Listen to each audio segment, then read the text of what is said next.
There is a hidden nourishment that the soul requires, a subtle energy that ordinary food and water cannot provide. You have felt its absence in those moments when, despite all material comforts, your spirit feels thin, fragile, as if running on an empty battery. This is not depression in the clinical sense, it is a spiritual famine. In our modern world of relentless output and consumption, we are constantly expending our inner energy, but we rarely know how to replenish it at its source.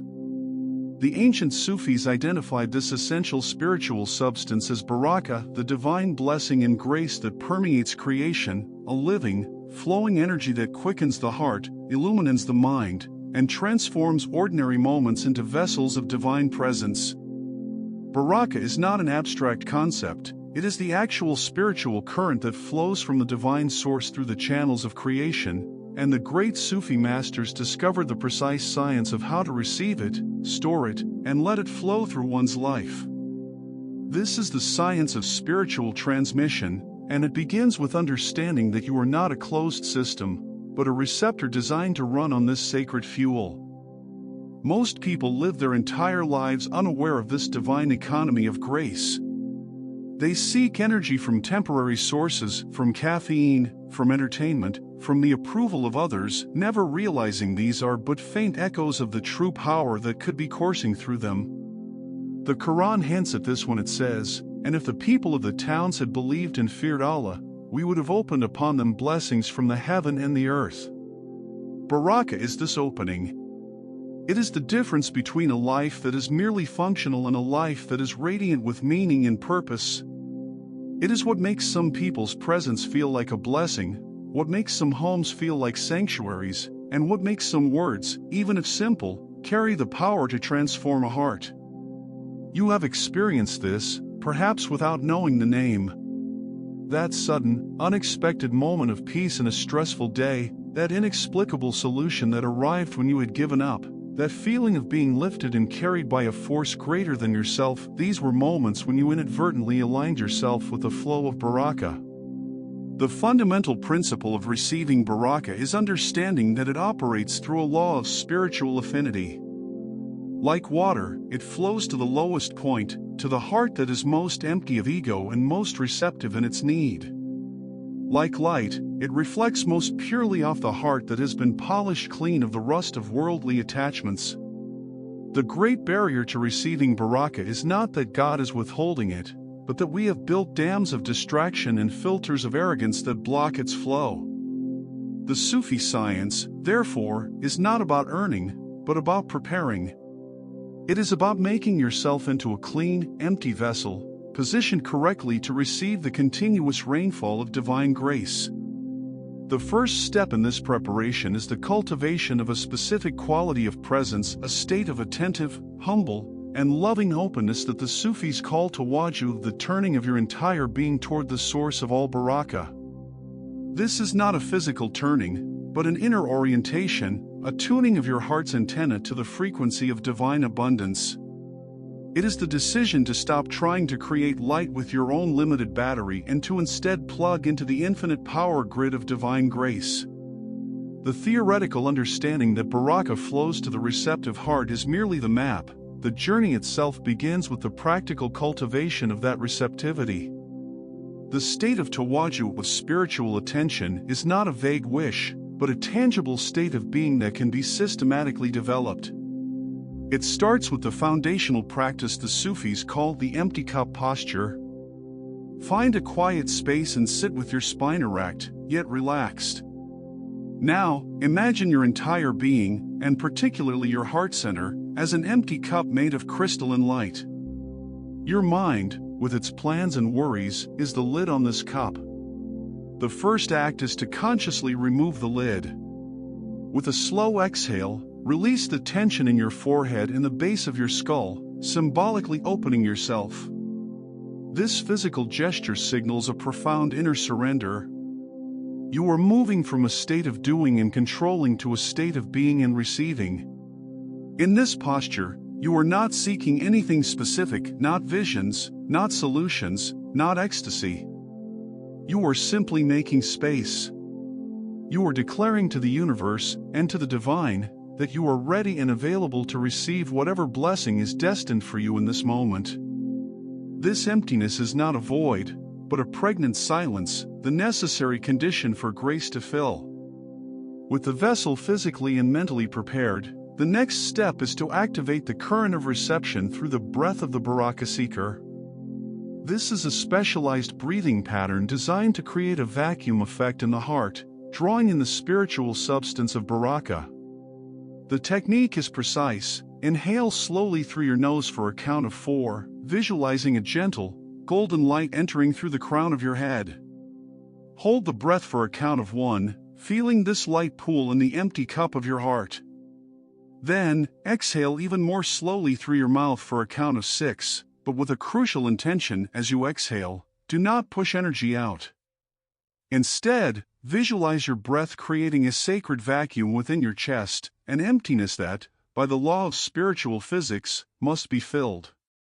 On the subsequent inhale, you are no longer pulling, but allowing the pressurized abundance of divine grace to rush in and fill the vacuum you have created. You are not the force, you are the space. You are not the pump, you are the open vessel. This breath cycle, repeated with focused awareness, trains your entire psycho-spiritual system in the art of receptive flow. The final, and most potent, element in preparing the vessel is the cultivation of a heart of need. This is the ultimate key that unlocks the flow of Baraka. The Sufis say that Baraka is attracted to Hajat, genuine, heartfelt need, as water is attracted to the lowest valley. To cultivate this, you must drop beneath the level of your worldly desires and connect with your soul's most fundamental poverty. Before God, you are a beggar. You have nothing you were not given. Your next breath is a gift. Your very existence is a loan. Sit in this awareness. Let it soften the armor of your self-sufficiency. Whisper, either aloud or within the silence of your heart, the ancient prayer of need: Ya Allah, I am empty. I am poor. I am in need of every atom of your Baraka. This is not self-deprecation, it is the highest spiritual honesty.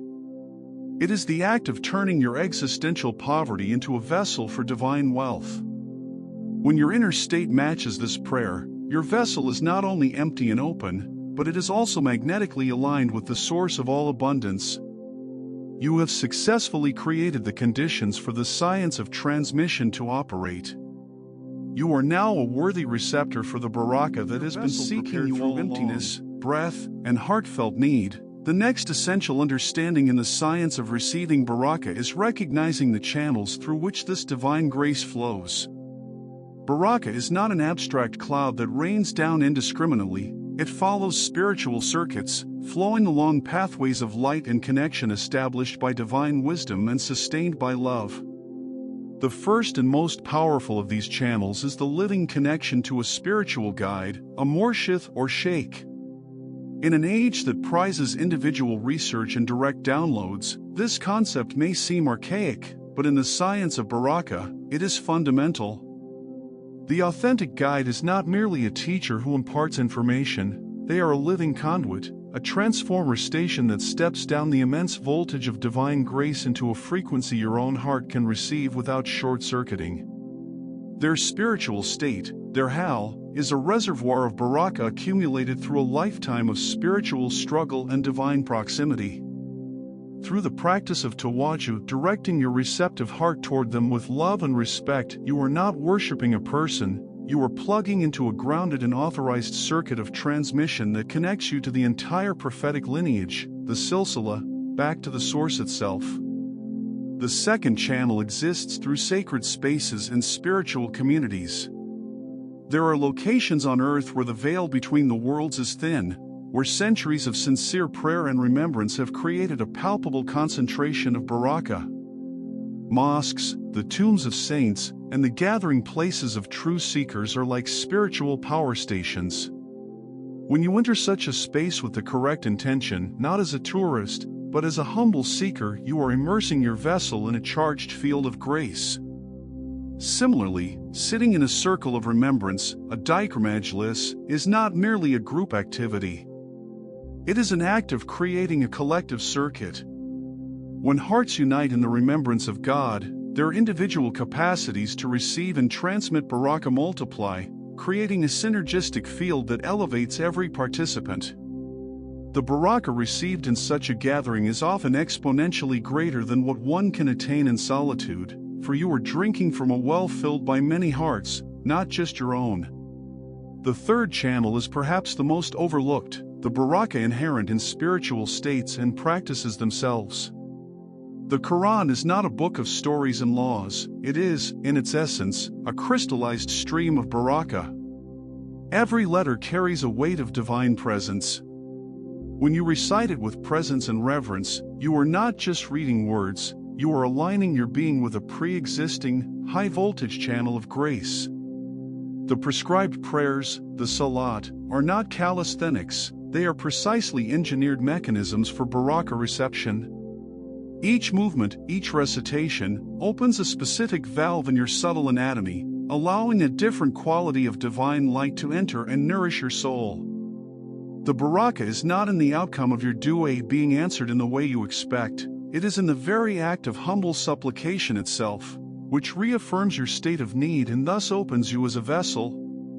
To receive through these channels requires one to shift from being a consumer of spirituality to being a participant in a sacred ecosystem of grace, where giving respect, maintaining connection, and performing practices with sincerity are the very acts that keep the channels clear and the Baraka flowing abundantly into the cup of your waiting heart. The true measure of receiving Baraka is not found in fleeting moments of mystical ecstasy, but in the quiet, tangible alchemy it performs upon the substance of your daily life. When Baraka flows into a prepared vessel, it initiates a silent transformation whose signs are verifiable and whose effects are profound. The first and most immediate sign is the emergence of a mysterious ease amidst life's inevitable difficulties. This is not the absence of challenges, but the presence of a divine lubrication that allows you to move through them with unexpected grace. Obstacles that would have once triggered anxiety and resistance now seem to unfold solutions from within their own core. A missed bus leads to a fateful encounter. A professional setback opens a door you never knew existed. This is Baraka in action, not as a magic wand that eliminates life's tests, but as an intelligent, navigational current that guides you through them, transforming every trial into a potential vessel for a greater blessing you could not have foreseen. You begin to live in a state of active trust, not because you are naive, but because you have tangible evidence of a benevolent intelligence operating behind the veil of appearances. The second sign is a fundamental shift in your relationship with time and energy. In a state of Baraka deprivation, you operate from a deficit. An hour of work leaves you exhausted, social interactions feel draining, your personal resources feel scarce. When Baraka flows, you discover a mysterious surplus. You accomplish tasks with less effort and in less time, as if an unseen hand is assisting you. You find yourself capable of profound patience and compassion where before you had only a short fuse. This is because Baraka is not just a spiritual blessing, it is a subtle energy that replenishes your very life force. It is the divine chi, the Ru that animates your being, operating at a higher amplitude. You are no longer solely dependent on the limited battery of your ego, you are plugged into a renewable source of divine power. Your work becomes a form of worship, not a drain, because it is energized by this sacred current. You sleep more deeply and wake more refreshed, for even your rest is now nourished by this grace. The final and most profound sign is the transformation of your very perception. The world itself begins to reveal its sacred transparency. The bread you eat is no longer just carbohydrates, it is a manifestation of Ar-Razak, the provider, and you feel a profound gratitude with every bite.